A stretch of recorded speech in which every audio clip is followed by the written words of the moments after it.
그런데 오늘날 우리가 먹고 사는 건 하루가 지나고 일주일이 지나도 상하지 않는다라는 겁니다. 다시 말하면 우리가 먹는 걸 이제는 벌레도 먹지 않는다라는 것이죠. 패스트푸드의 음식의 대표격인 햄버거는 이미 최장수 햄버거라는 타이틀을 가지고 있습니다. 무슨 뜻이냐면 햄버거가 1년 넘게 상하지 않고 그대로 있었다. 저걸 보면 20년이 지나도 썩지 않는 햄버거. 이제 왜일까? 사람들이 봤더니 이 방부제 그리고 그것과 더불어 온갖 첨가물 때문에 상하지 않는다라는 겁니다. 상하지 않는다라는 건 미생물들이 전혀 작용하지 않는 것이겠죠. 그래서 사람들이 농담 삼아 어떤 얘기를 하냐 그러면 야, 사람이 죽으면 미라가 될 거야. 여러분 미라가 뭔지 아시죠? 방부제 처리해 놓은 거잖아요. 그러니까 우리가 먹는 음식들이 이제는 생물도 미생물도 벌레도 먹지 않는 그런 것들을 사람이 하도 먹으니까 굳이 사람 죽으면 뭐 염할 필요도 없다라는 거죠. 왜? 미라가 되기가 너무 명확하기 때문에. 원래 사람이나 자연이나 제 모습대로 살아가는 것, 그것이 제대로 살아가는 겁니다. 그런데 우리 사회는 이미 그런 자정 기능을 점점 잃어버리고 있습니다. 무엇 때문이라고 생각합니까? 그건 잘난 척하는 그리고 잘난 척하는 인간들의 욕심 때문이라고 생각합니다. 우리는 지금도 환경을 살리기 위해서 엄청난 예산을 퍼붓고 있습니다. 근데 실질적으로 생각해 보세요. 그냥 음식이 사흘 되면 상하고 그리고 사람이 취하는 것이 며칠 지나면 썩어야 이게 자연의 순환이 되어지고 모든 것이 건강해지는 것 아니겠습니까? 그런데 사람이 그걸 인위적으로 막아버리니까 자연도 모든 사람도 탈이 나고 그걸 결국은 다시 엄청난 돈을 사용하여서 지금 자연을 살리겠다, 환경을 회복하겠다 이런 이야기 하거든요. 왜 그럴까요? 그건 욕심 때문입니다. 결국 그 욕심이 진흙탕 같은 싸움을 일으키게 되는 것이죠. 야고보 사도는 편지를 받는 수신자들의 끊임없는 싸움의 원인을 명확하게 욕심이라고 말합니다. 그들은 자신들의 욕심으로 오랫동안 집요하고 그리고 끈질기게 교회 안에서 싸우고 있었습니다. 오늘 우리가 살펴볼 그 싸움의 원인 또 하나의 욕심은 바로 교만입니다. 다른 말로 높아지려는 욕망입니다. 잠언 13절의 말씀을 한번 보시면 이렇게 말하고 있습니다. 교만에서는 다툼만 일어날 뿐이라 권면을 듣는 자는 지혜가 있느니라. 여러분 이 구절의 히브리어 원문을 보면 라크라고 하는 부사가 원래 들어가져 있습니다. 그런데 우리 그 해석에서는 그 단어 그 부사가 빠져 있는데 그 뜻은 오직 확실히라는 겁니다. 자, 이 부사가 문장 서두에 오면 그 구절을 강조하는 건데요. 자, 그렇다면 이 부사를 어떻게 해요? 첨가해서 해석해 보면 이렇습니다. 오직 교만에서는 다툼만 일어날 뿐이다. 확실히 교만에서는 다툼만 일어날 뿐이다. 교만은 어떤 선한 것도 없고 화평도 없습니다. 교만은 오직 다툼만 일어나게 할 뿐이라는 겁니다. 여기서 사용된 교만으로 쓰인 명사의 뜻은 들끓다, 흘러 넘치다, 거만하게 행하다, 악행하다, 오만 불손하다의 동사에서 유래해서 본래의 분량에서 넘쳐나는 상태를 가리켜 교만이라고 지금 사용합니다. 교만은 솥이나 냄비의 물이 분량을 초과하여 넘치거나 또는 열에 가열되어 끓는 것 같이 자기 분수를 넘쳐선 상태일 뿐만 아니라 끓는 물과 같이 혼란스러운 상태를 말합니다. 교만이라는 게 단순하게 높아지는 게 아니라 그 마음이 혼란스러운 거예요. 자, 이런 상태에 있는 사람들은 오직 확실히 무엇을 일으킨다고요? 다툼을 일으킨다고요. 이 다툼의 뜻을 명확히 기억해야 될 필요가 있는데 그 의미는 싸우다, 황폐시키다입니다. 확실하게 교만에서는 다툼이 일어나는데 그 다툼을 통하여서 싸움과 그리고 황폐함이 시작되더라는 겁니다. 인간의 심층에 있는 욕심, 그 중에 우리를 가장 분노하게 만들고 격렬하게 만들어 놓는 것은 높아지려는 욕심입니다. 인간이 가진 가장 무서운 싸움은 어떤 싸움일까요? 여러분들 왜 그렇게 싸우시죠? 부부가 싸움할 때 핵심적인 이유가 뭐예요? 자존심 싸움인 거예요. 이러한 자존심 싸움은 권력 다툼으로도 표현되어집니다. 누가 이기느냐, 누가 세력을 잡느냐 하는 싸움입니다. 누가 더 높으냐 하는 싸움이 우리 삶에 무섭게 계속되어지고 있습니다. 다른 것이 아니라 사람들에게 인정받고 싶은 욕구가 결국은 무서운 싸움을 일으킵니다. 이 땅의 정치라고 하는 권력의 다툼의 양상을 한번 보십시오. 과연 그들에겐 선의의 경쟁이 있는가? 그런데 그런 선의의 경쟁은 전혀 보이지 않는 것 같습니다. 그리고 가장 중요한 국민을 명분으로 자신들의 욕망을 이루려 끊임없이 우리의 이름을 가지고 가서 서로 싸웁니다.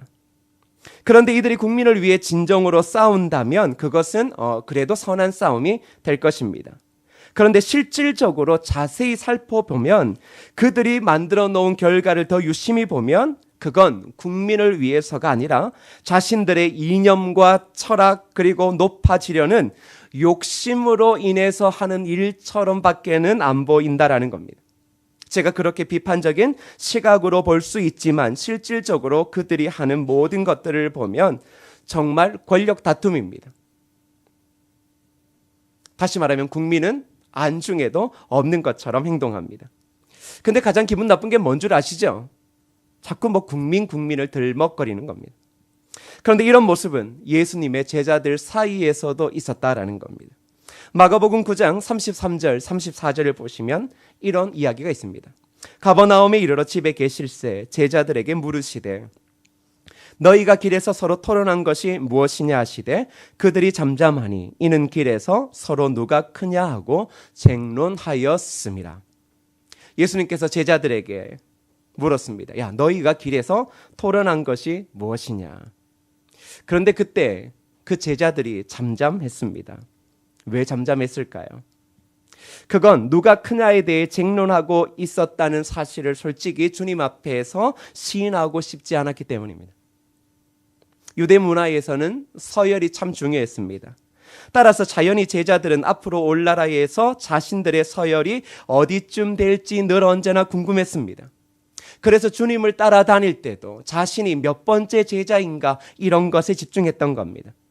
이런 논쟁은 여러 차례 베드로와 야고보와 요한에게만 예외적인 특권이 주어진 것 때문에 더욱 가열되었을 것입니다. 가장 최근에만 해도 그들만 예수님과 함께 산에 올라갔습니다. 그리고 그 산에서 있었던 일을 무슨 일이 있었는지를 조차 그 제자들에게 이야기하지 않도록 했습니다. 여러분 이때 제자들의 마음에 어떤 생각이 들까요? 예수님을 따라 산에 올라갔던 제자들. 그런데 그들만 비밀을 가지고 내려왔습니다. 그런데 나머지 제자들이 묻습니다. 어떤 일이 있었어? 그런데 제자들이 함구하고 있습니다. 어떤 마음 들까요? 섭섭하죠. 주님 그렇게 안 봤는데 주님도 제자 차별하나? 이런 생각을 그들은 안 했을 수도 있겠지만 저는 충분히 할 수 있다라고 생각합니다. 그런데 그 논쟁이 어디까지 지속되어졌냐 그러면 가버나움에 올 때까지 계속 제자들은 바로 누가 더 크냐 이 이야기하고 있었다라는 겁니다. 제자들은 실질적으로 한 공간과 한 시간 안에서는 예수님과 함께 있었습니다. 그런데 그들의 관심사는 예수가 아니었습니다. 그건 제자의 삶도 아니었습니다. 보통의 사람들이 높아지려는 욕구일 뿐이었습니다. 그 욕심은 결국 답이 없는 끝없는 논쟁으로 이어질 뿐이었고 서로가 주님에게 어떠한 사람인지에 대해 비교하면서 공동체의 다른 사람은 얕보고 자신의 우월함을 어떤 행동이나 그리고 주님께서 자신에게 남달리 대해 주신 것에만 집중하며 내가 그래도 저 사람보다 나을 거야. 저 제자보다는 좀 우선순위에 있을 거야. 이런 생각을 하며 지금 논쟁을 그치지 않았다라는 겁니다. 그런데 이런 제자들의 모습은 오늘날 교회와 그리스도인들에게서도 흔히 볼 수 있는 양상이라는 게 참 이상합니다. 그 당시 주님을 따르는 제자들이나 지금 주님은 보이지 않지만 주님의 말씀을 쫓아 살아가는 우리들이나 이 제자들처럼 끊임없이 주님을 믿고 있지만 실질적으로는 다른 것에 논쟁하며 살아가는 교회 그리고 성도들이 많다는 겁니다. 이것 때문에 사랑해야 될 사람들이 서로 원수가 되어지고 그리고 누군가를 밟고 서려고 합니다.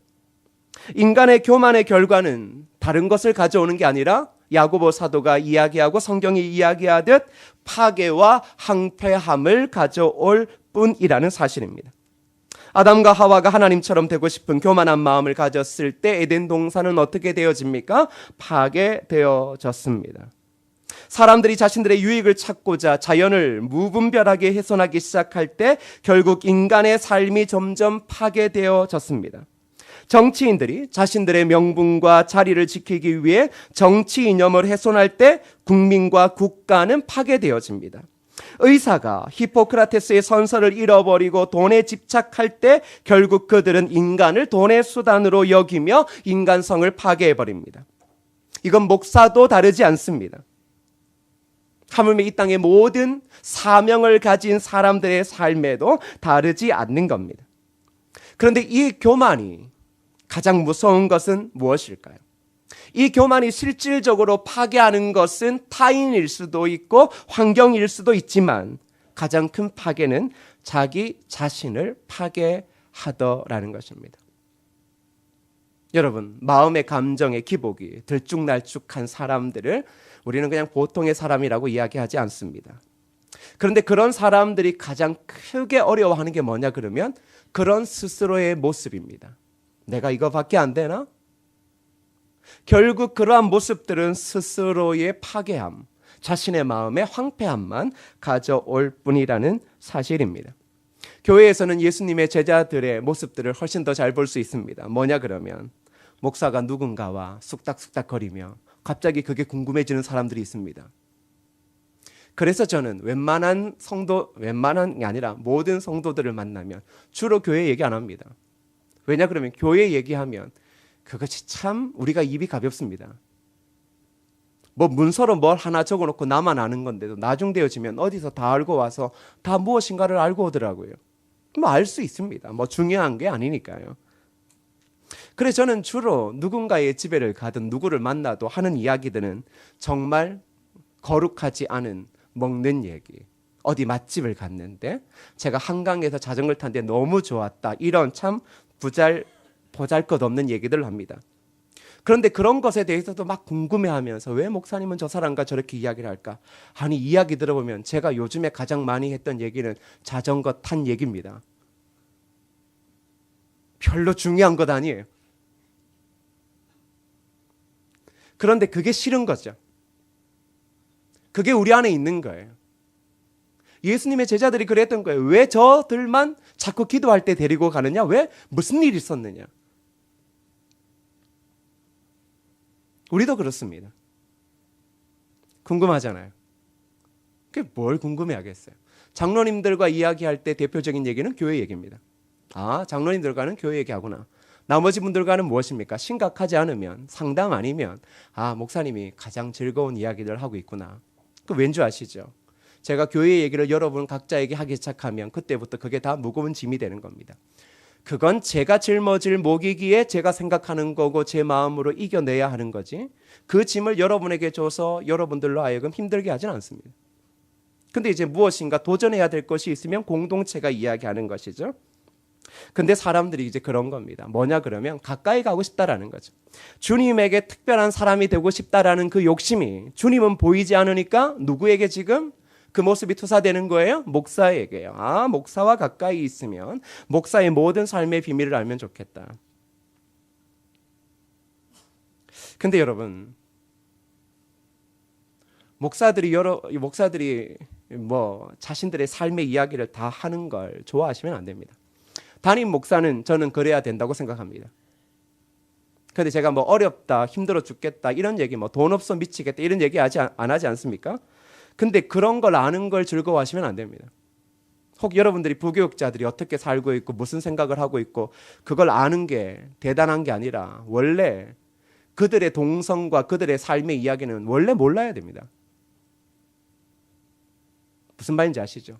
자꾸 알기 시작하게 되면 어떤 일이 벌어질까요? 담임 목사 오해해요. 여러분들은 잘 기억해야 돼요. 아, 담임 목사님이 적어도 부목사는 어떻게든 함께 나누어 먹고 살고 하고 있다라는 걸 신뢰해줘야 되는 거죠. 그런데 우리의 삶에는 자꾸 무엇인가를 알고 싶어하는 거예요. 누군가의 비밀, 누군가의 사생활을 아는 것이 자신은 그 사람과 더 깊은 내면의 관계를 가지고 있다라고 생각합니다. 아니, 그럴 수 있습니다. 성도들끼리는 그러실 수 있습니다. 그게 나쁜 게 아닙니다. 그런데 그게 누군가 어떠한 자리에 있는 사람, 예수 그리스도를 따른다거나 그리고 예수 그리스도를 따르면서 교회 안에 있는 성도거나 그런 사람들이 결국은 누군가에게 있어서 더 나은 대접을 받는 것, 그리고 그것을 쫓아가는 것은 실질적으로 성경은 뭐라고 이야기하냐 그러면 우리의 생각과는 다르게 교만이라고 이야기를 합니다. 그렇다면 우리가 교만에 빠져 있는 것을 어떻게 알 수 있을까? 이게 중요합니다. 저와 여러분들은 절대 교만하지 않는다라고 생각합니다. 진짜 과연 그럴까요? 여러분 보시기에 저는 교만한 것 같습니까? 안 한 것 같습니까? 지금 마음으로 다 교만했다라고 100% 합의하신 거 감사드립니다. 교만합니다. 그런데 실질적으로 뭐냐 그러면 내가 교만한 걸 모르더라는 겁니다. 주님이 지금 우리의 이 사소한 것까지도 교만이라 그러고, 야, 너 왜 싸워? 너 왜 지금 분노해? 그 교만이야. 이렇게 이야기하시는 거거든요. 영국 크리스천 투데이는 당신이 교만에 빠져 있음을 알려주는 5가지 신호라는 제목의 칼럼에서 다음과 같은 내용을 말합니다. 첫 번째, 건강하지 못한 비교를 한다. 그리스도인으로 살아가는 삶의 방법에 대해 타인과 비교하면서 아, 내가 더 낫다. 야, 내가 저 사람보다 더 낫지. 내가 저 제자보다는 더 낫지. 그 마음이 드는 순간 이것이 교만이 넘칠 수 있다는 강력한 신호입니다. 두 번째, 비판받는 것을 거부한다. 너무 많은 교인들이 다른 사람들을 비판할 때는 진짜 빠릅니다. 교회 비판할 때는 진짜 잘 비판합니다. 그런데 비판을 받아들이는 것. 그런데 너 뭐 했어? 야, 너 비판하는 걸 떠나서 너는 뭐야? 라고 이야기할 때 그때 뭐라고 이야기를 합니까? 마음 상해합니다. 이것은 매우 역설적인 겁니다. 당신이 건설적인 비판을 하는가에 우리는 많은 생각, 내게 내 비판은 건설적인 거야. 교회를 위한 거고 가정을 위한 거고 나라를 위한 거야. 그런데 실질적으로는 비판받기를 너무나 거절합니다. 이거는 마음속에 교만이 위험한 수준에 있음을 알려주는 강력한 신호입니다. 지금 저와 여러분들이 어떠한 건설적인 비판을 하고 있느냐, 이것을 중요하다고 생각하겠지만 솔직히 그건 중요하지 않습니다. 그 앞에 당신의 비판 앞에 자유로울 수 있는가? 그 비판을 겸손하게 수용하며 자기 자신을 돌아볼 수 있는가? 세 번째는 듣는 것보다 더 많이 말하는 것. 교만한 사람들이 비판을 쉽게 받아들이지 못하는 이유는 아마도 우리가 듣는 것보다 더 많이 말하기 때문입니다. 우리는 말과 관련되어져서는 성경의 지혜들을 참 많이 봤습니다. 자꾸 우리는 내 생각이 옳다라고 주장하는 버릇이 있습니다. 당신의 생각은 옳을 수 없습니다.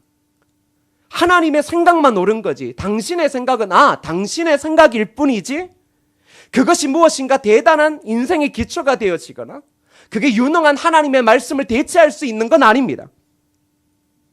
그런데 우리가 교만한 이유는 내 말이 맞다는 겁니다. 내 말이 맞다. 그러니 누군가 이야기를 하면 내 말이 맞기에 내 말을 모르는 너는 더 이상 이야기할 필요가 없으니 어떻게 합니까? 어떻게 하죠? 말을 싹둑 잘라 먹습니다. 가끔 우리는 내 마음의 이야기를 누군가가 다 들어주기를 바랍니다. 그건 모든 사람들의 공통적인 마음입니다. 그런데 우리는 비판을 받아들이기 어렵습니다. 만일 누군가가 저에게 목사님 신임 투표를 한번 하시죠 라고 이야기를 하면 저는 일단은 쉽게 받아들이지 못할 겁니다. 그런데 받아들여야 할 것입니다. 왜냐 그러면 저와 여러분들은 누군가가 자기 자신을 공격하는 듯한, 그러니까 본래의 그 말의 의미를 제대로 생각하지 않고 실질적으로는 누군가 나에게 무엇인가를 이야기를 하고 틀렸다라는 것을 이야기를 하면 그때는 화가 나기 시작합니다. 그때 기억하라는 겁니다. 그 순간 그게 너의 마음에 아직 교만이 남아있다라는 겁니다. 그 다음 네 번째는 당신의 이미지가 무엇보다 중요하다라는 겁니다. 당신의 이미지를 위해 왜곡하고 조작할 때 그것은 교만이 당신을 파괴로 이끌고 있음을 알려주는 신호입니다. 우리는 우리의 이미지 때문에 자꾸 무엇인가를 선택하려 합니다. 더 나은 이미지를 통하여서 내 이미지를 바꾸려고 합니다. 그런 사람들 많습니다. 학벌 세탁도 그런 것이고, 그리고 자신의 집안을 세탁하는 것도 그렇습니다. 하물며 교회도 세탁해버립니다. 교회를 옮기면 더 나은 교회, 더 건설적이고 더 꿈이 있는 교회로 옮기면 자신의 이미지가 그와 걸맞게 되어졌다라고 생각합니다. 그런데 그것은 이미지를 왜곡하고 조작하는 겁니다. 그것은 교만이 당신을 파괴로 이끌고 있음을 알려주는 신호라는 겁니다.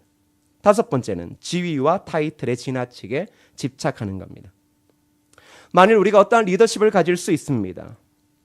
그러면 그 리더십 앞에 우리는 예의가 있고 질서가 있기에 특별히 존경을 표합니다. 그런데 그것이 과도하게 되어지는 것, 존경이 특권이 되어지는 것, 그것은 교만의 모습입니다. 특별히 교회 안에서는 질서가 있는 것이지 높고 낮음이 있는 건 아닙니다.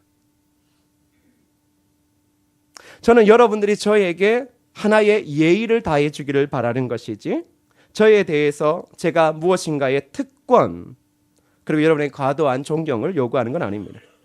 적어도 십자가의 복음을 받아들였다면 목회자에게 어떻게 해야 될지에 대해서는 기본적인 사고로 아는 것입니다.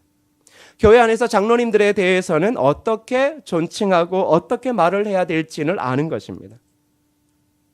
그런데 우리의 사고는 뭐냐 그러면 저 리더십이 문제가 있으니 나도 함부로 하면 된다.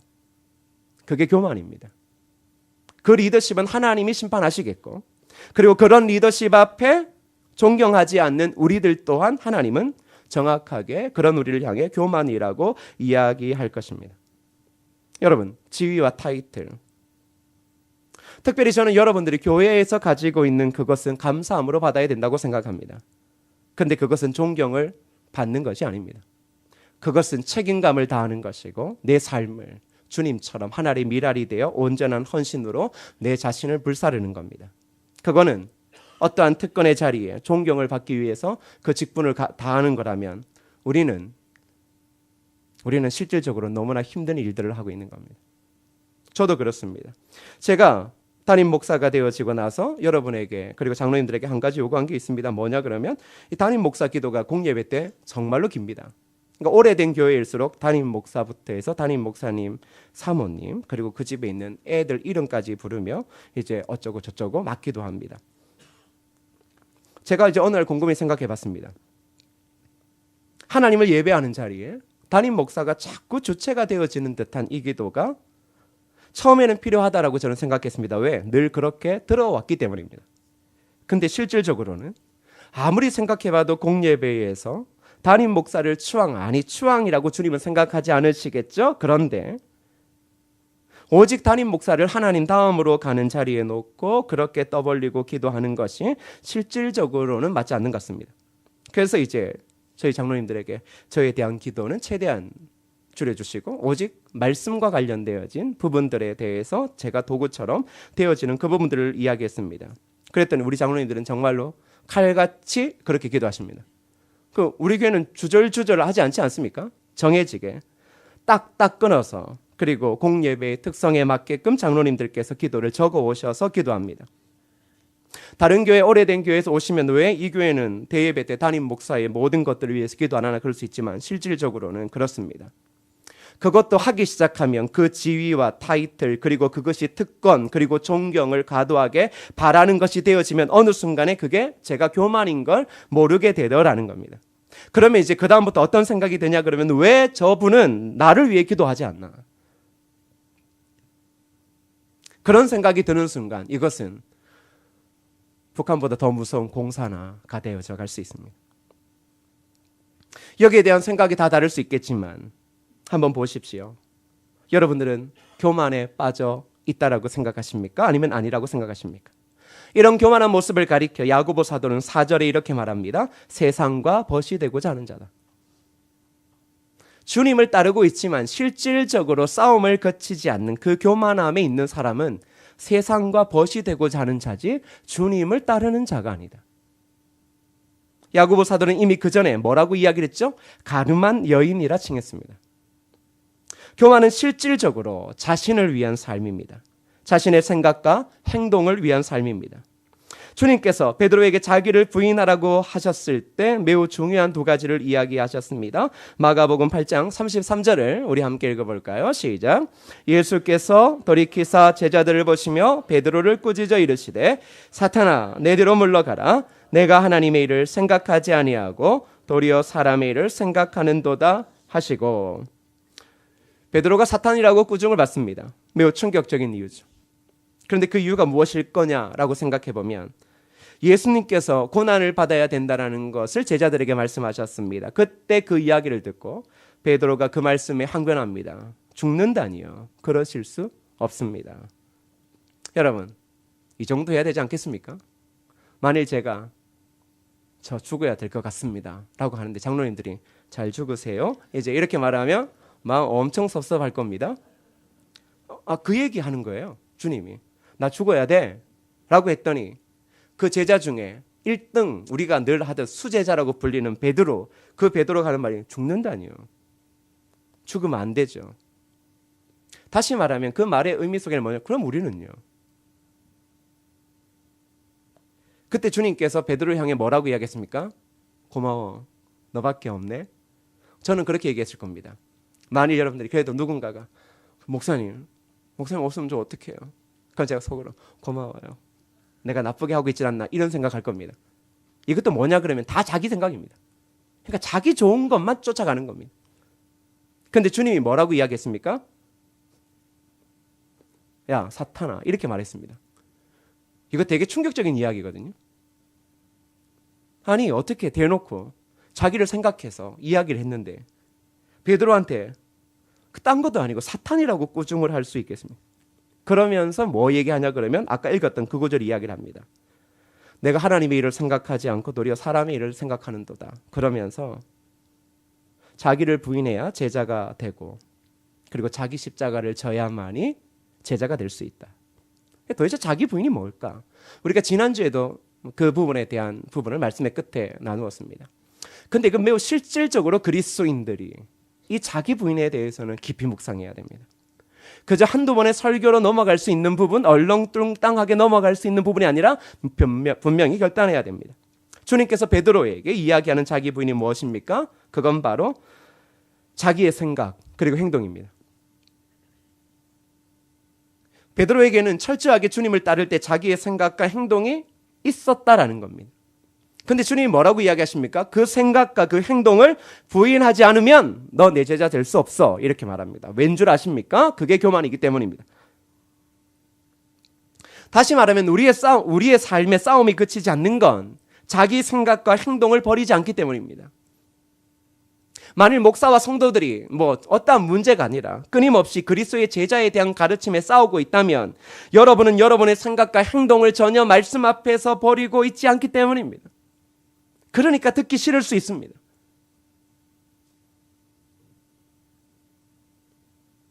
늘 우리는 우리가 속해 있는 곳의 명예를 중시하고 내 자신의 이미지를 좋게 만들려고 합니다. 그런데 주님께서 뭐라고 이야기하십니까? 그런 자신을 부인하라는 겁니다. 그리고 자기 십자가를 지고 자기를 따라야 된다. 그거요. 그것이어야말로 제자다. 그렇다면 우리의 교만을 잠재우는 방법은 무엇일까요? 야고보 사도가 오늘 본문 6절에 이렇게 이야기하고 있습니다. 한번 보세요. 그러나 더욱 큰 은혜를 주시나니 그러므로 일렀으되 하나님이 교만한 자를 물리치시고 겸손한 자에게 은혜를 주신다 하였느니라. 하나님은 교만한 자를 어떻게 하시죠? 물리치십니다. 그리고 겸손한 자에게 무엇을 주신다고요? 은혜를 주십니다. 교만한 자는 남의 위에 서서 자기를 나타내는 사람이라면 겸손한 자는 바로 그리스도의 말씀을 쫓아 사람의 아래에 서서 자신의 욕망을 억제하고 사람과 화평을 추구하는 자를 가리킵니다. 이 겸손의 모습에서 누가 기억나십니까? 바로 우리를 위해 우리의 밑에 서서 우리를 위해 십자가를 죽으신 주님이 기억날 것입니다. 그게 바로 교만의 반대인 겸손의 모습입니다. 이것은 주님의 말씀에 보면 이 겸손은 자기 십자가를 지는 것이다라고 이야기할 수 있습니다.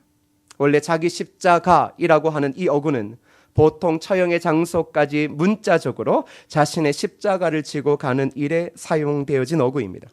십자가 처형이 1세기 팔레스타인에서는 흔한 것이었습니다. 예수님께서는 지금 자기 부인, 자기 십자가를 지라는 것은 무엇입니까? 자기 추종자들에게, 즉 제자들에게 십자가 처형에 의한 죽음을 준비해야 된다라고 말합니다. 즉 이미 사형이 정해진 자의 위치에 자리를 잡도록 하라는 겁니다. 무엇은 말입니까? 이 세상에서의 삶이 이미 종식되었다라고 간주하는 의미에서 자기 부인을 하라는 겁니다. 그러니까 이 세상에서의 우리의 모든 삶은 이미 끝났다. 그게 바로 자기 십자가를 지는 겁니다. 이것이 바울의 표현을 빌으면 그것은 죄와 자아에 대해 진정으로 죽는 태도를 이야기하는 것입니다. 교만은 자아가 사는 겁니다. 내가 사는 것입니다.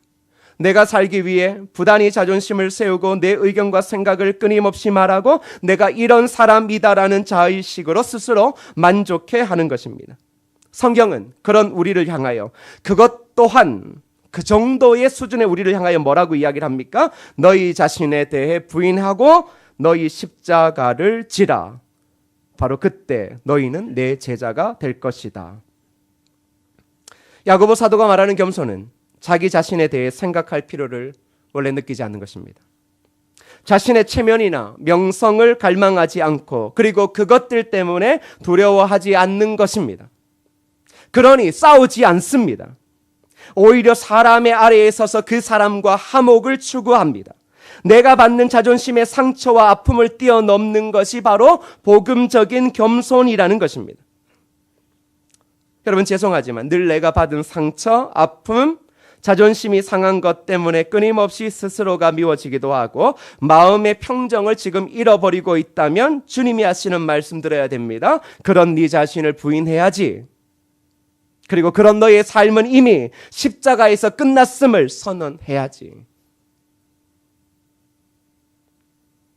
그렇다면 이 말씀에 대한 적용은 로마서 12장에 있는 것 같습니다. 여러분 한 주간 로마서 12장을 묵상해 보십시오. 아니 묵상만 하지 말고 암송하며 매일마다 여러분 하루를 시작할 때 로마서 12장의 그 모든 말씀을 마음에 깊이 새기며 한번 살아가 보십시오. 왠 줄 아십니까? 그것이어야말로 그리스도께서 우리에게 보여주신 제자의 삶의 모습이기 때문입니다. 혹 여러분 중에 그러실 수 있습니다. 저는 그렇게는 못 살겠습니다. 그러면 제가 말할 수 있습니다. 당신은 그리스도의 제자가 아닐 뿐만 아니라 그리스도의 구원과는 상관이 없는 자일 수 있다. 사랑하는 성도 여러분, 교회는 그저 좋은 말 좀 듣고 예수 그리스도가 나를 위해 십자가에 피 흘렸으니 나 그거 머리로 믿으니 천국 간다. 그래놓고 자기 생각, 자기 이미지, 자기 교만함, 자기 생각을 떵떵거리며 살아가는 것이 아닙니다. 주님은 그것을 십자가에 못 박지 않는 이상 너희는 나를 따라올 수 없다라고 성경에 명시해 놓았습니다. 자기를 부인하십시오. 자기 십자가를 지시며 이 세상의 삶은 종식되어졌음을 선언하십시오.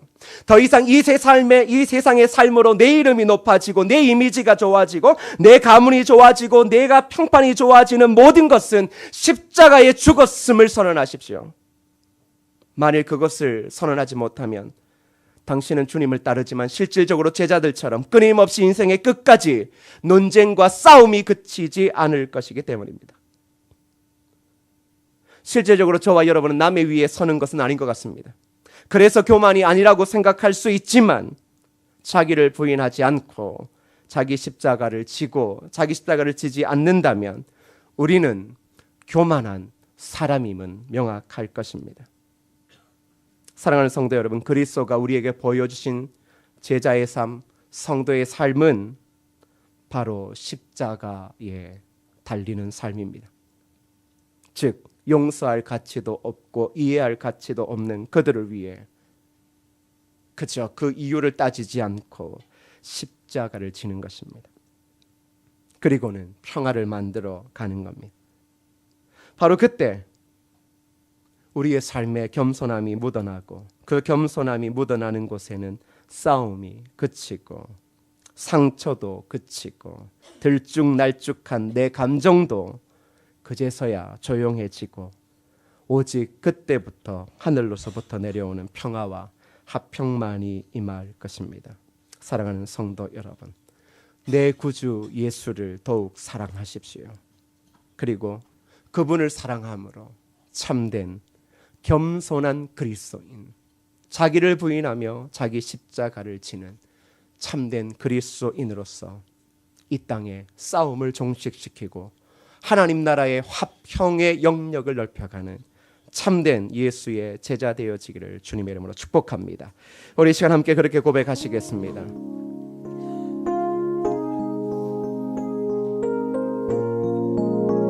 내 구주 예수를 더욱 사랑.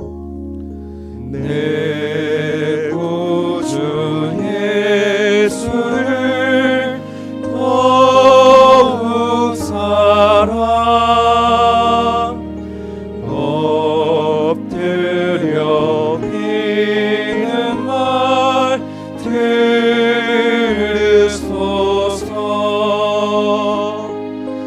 내 진정 소리 내 구주 예수를 더욱 사랑.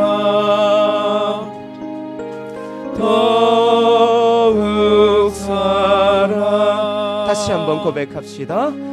내 구주 예수를 더욱 사랑. 엎드려 비는 말 들으소서.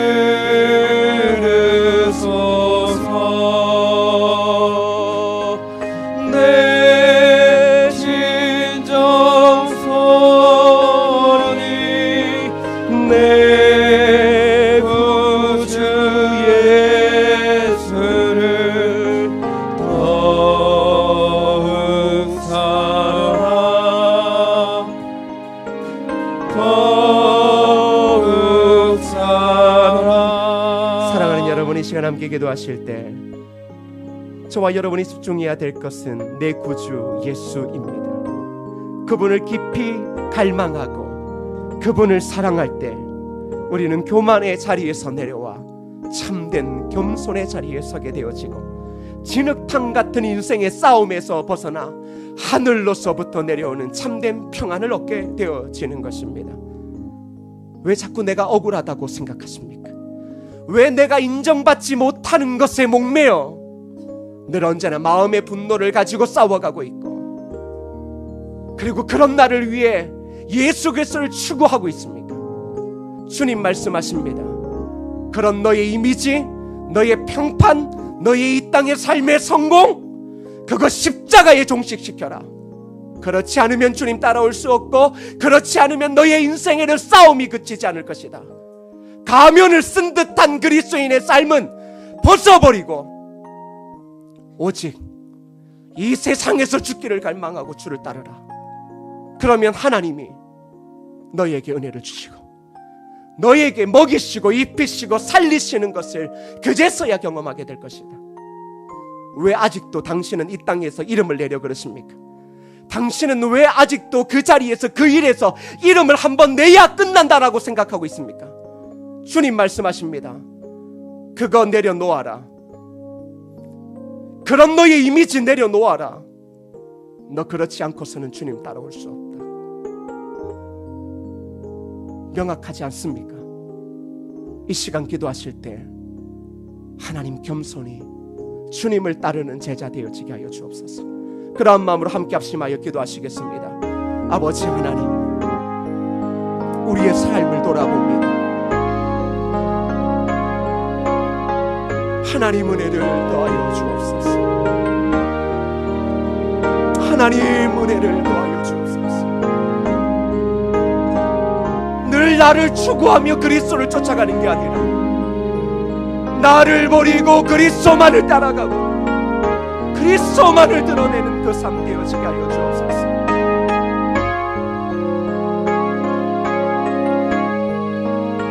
십자가의 우리를 못 박지 못한 우리의 교만함을 용서하여 주시고 주님만 따르게 하여 주옵소서.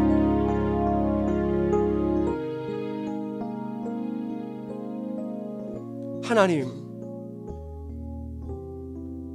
우리가 가끔 양심의 가책을 느낍니다. 가끔 내 신앙생활이 좀 식었다 싶을 때 양심 가책 느낍니다. 그리고 눈물 몇 번 흘리면 또 그 문제가 해결되는 듯 하게 살아갑니다. 하나님, 가식에 빠져있는 그리스도인 되지 말게 하옵소서. 그리스도인이라는 이름을 가지고 세상의 모든 것들을 다 추구하며 세상에서 그래도 이름 한번 날려보려고 하는 그 교만 꺾어버리게 하여 주옵소서. 자꾸 내 자신의 이미지, 내 자신이 무엇인가를 하고 싶어하는 것 틀에서 벗어나고 하물며 하나님의 말씀에서도 벗어나서 무엇인가를 이루면 하나님의 기쁨이 되어지고 그러면 하나님의 영광을 위해서 무엇을 해야 된다라고 하는 그 어리석은 교만 앞에서 우리를 부셔주시고 그저 십자가 앞에 우리의 삶은 이 땅의 삶, 이 땅의 모든 사람이 추구하는 삶은 종식되었음을 선언하며 오직 예수 그리스도의 말씀을 쫓아 제자로 화평을 이루는 고귀한 그리스도인의 삶을 살게 하여 주옵소서. 하나님, 지탄받는 교회, 지탄받는 그리스도인이 아니라 그리스도인은 이 땅의 모든 것들을 다 가지지 않아도 하나님 먹이시고 입히시고 살리시고 사람들의 마음에 고귀한 예수 그리스도의 생명과 구원을 주는 자임을 우리의 자신을 십자가의 못 박음으로 증명할 수 있는 우리가 되어지게 하여 주옵소서. 예수님의 이름으로 기도드립니다.